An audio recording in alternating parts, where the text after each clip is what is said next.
Buenas tardes, chicos, es un gusto volverlos a saludar. En esta ocasión vamos a hacer uso de lo que son los gráficos de control. El gráfico de control es una de las herramientas de análisis y solución de problemas. El gráfico de control, precisamente, este es un diagrama que muestra los valores producto de la medición de una característica de calidad, ubicados en una serie cronológica. En él establecemos una línea central o valor nominal que suele ser el objetivo del proceso o el promedio histórico, junto a cada uno de los límites de control, tanto superior como inferior. Ambos son usados para determinar cuándo es necesario realizar o analizar una eventualidad. Precisamente, las líneas de color rojo son los límites superior. Un valor fuera de esos límites se considera un punto fuera de control, y los límites que están en el centro pues son los límites de control central. ¿Qué logramos con esto?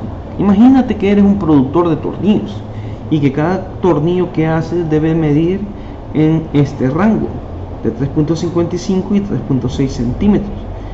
Un rango menor o un rango mayor se consideran tornillos defectuosos. Por ende, estableces tu límite de control superior en 3.60 y tu límite inferior en 3.55. Anota las medidas de los tornillos que produces a diferentes horas del día. Un día ves que el gráfico de control hay 7 tornillos producidos a las 3 de la tarde que están fuera de los límites. ¿Qué pasó ahí? La respuesta en primera interrogante es: ¿adquieres control del proceso? Siguiendo el ejemplo de los tornillos, el paso siguiente es determinar por qué ocurrió esa variación en el proceso. ¿Acaso fue una causa aleatoria o quizás fue una causa asignable? Entonces, ¿qué tenemos que conocer? Hay algunos términos que hay que conocer para los diferentes tipos de gráficas. Analicemos. Causa asignable: si consigues hallar una causa concreta o que ocasiona que haya una variación excesiva y esta obedece a una situación específica. Esta es una causa asignable. Es el tipo de causa que debemos corregir. Por ejemplo, una capacitación del trabajador, ¿verdad? Un ajuste de máquina. Causa aleatoria: cuando no consigues hallar una explicación concreta en una variación, o si la variación fue ocasionada por un evento sin importancia que no volverá a repetir. Hablemos de causa aleatoria. Pueden ser causas naturales, esta puede ser de causa fortuita, una curva de aprendizaje de un cierre inesperado de un programa, por ejemplo. Límite superior es el valor más grande aceptado en el proceso. LSC, en inglés UCL. Y límite inferior, el opuesto al superior, el valor más pequeño. Y el límite central, LCC, es la línea central de la gráfica. Los tipos de gráficos de control: pues la característica de calidad que se mide es una variable continua: peso, pulgadas, temperatura. Si ese es el caso, podemos encontrar gráficos basados en una tendencia central. La gráfica overline X: ¿qué tanto se está alejando las mediciones de la tendencia central, que en este caso es la media o promedio? Un nuevo trabajador o nuevos instrumentos de trabajo harán que las medidas se alejen de la línea central. El gráfico R: ¿qué tanta ganancia o pérdida de inconformidad hay en la dispersión de un proceso dentro de una muestra? En otras palabras, el rango es la resta del valor más grande con el valor más pequeño de una muestra, lo que nos permite determinar la variabilidad. Y la gráfica overline X-R: utilizamos ambos tipos de gráficas cuando se mide la relación de la especificación de calidad con la tendencia central y dispersión. Aquí a la par de este vídeo y de este documento, pues presentaré un vídeo cómo se hace en Excel y te presento dos plantillas en Excel. Tú vas a ver también lo que es el gráfico P. La medimos en porcentaje de defectos por muestra. El gráfico NP, a diferencia de P, este valor no es una fracción, es un número de unidades defectuosas en la muestra. El gráfico C es el número de defectos por unidad de producción durante un periodo de muestreo.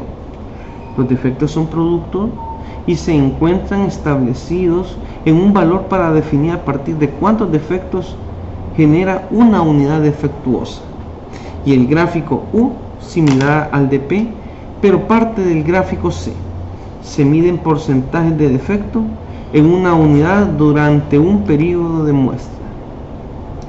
Veamos acá 7 pasos cómo hacer un gráfico de control. Primero, determina cuál es el proceso a trabajar y cuál es la característica de calidad que vas a medir: peso, longitud, número de defectos o volumen, entre otros. Ahora, paso segundo, tienes el tipo de datos a recolectar. Define el tipo de gráfico de control a usar basándote en lo explicado. Tercero, determina el tiempo en el que estarás capturando los datos y define con base en qué tipo de gráfico vas a trazarlo. Cuestiones como la cantidad de muestras a considerar en menos de 20 y el tamaño de cada una de ellas. Cuarto, recopila los datos. Quinto, determina la línea central y el límite de control superior e inferior. Sexto, representa los datos en la gráfica. Y séptimo, analiza los resultados, interpreta el gráfico. Ojo acá, el número a tomar de muestras, al menos 20, ¿verdad? No más, no menos, perdón, al menos 20. Para interpretar los gráficos de control, primero tienes que evaluar ciertas pistas. La primera de ellas es cuando hay un punto fuera de control, es la más pequeña de las probabilidades. 1, fuera de control.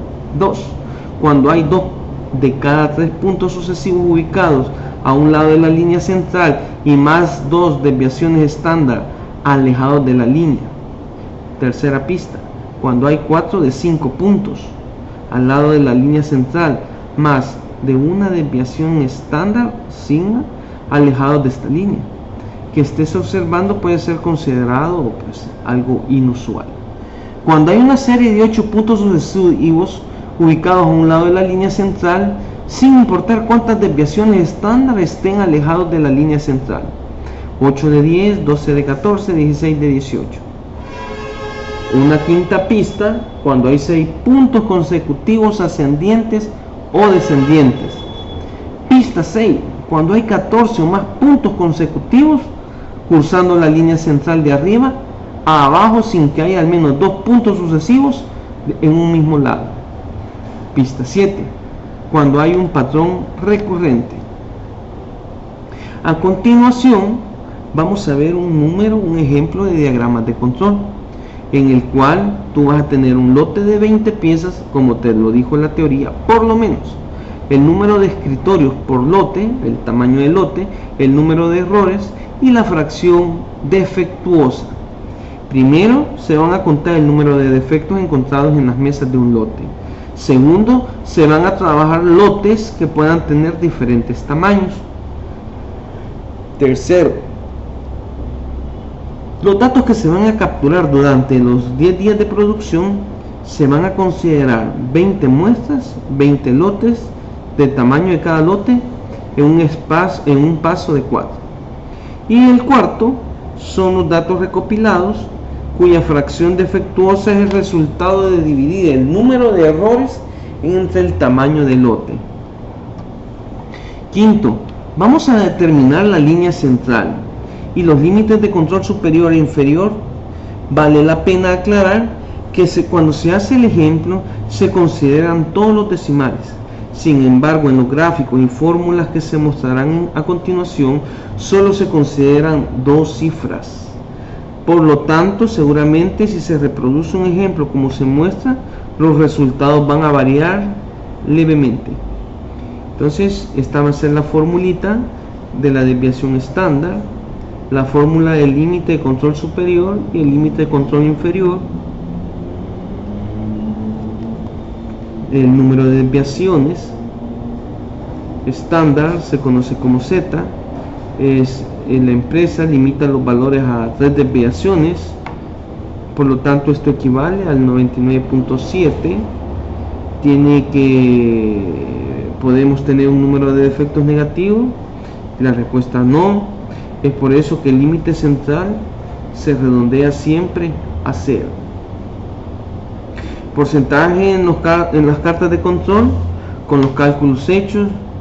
Este es el resultado de las cartas de control de Metfield. Analicemos resultados.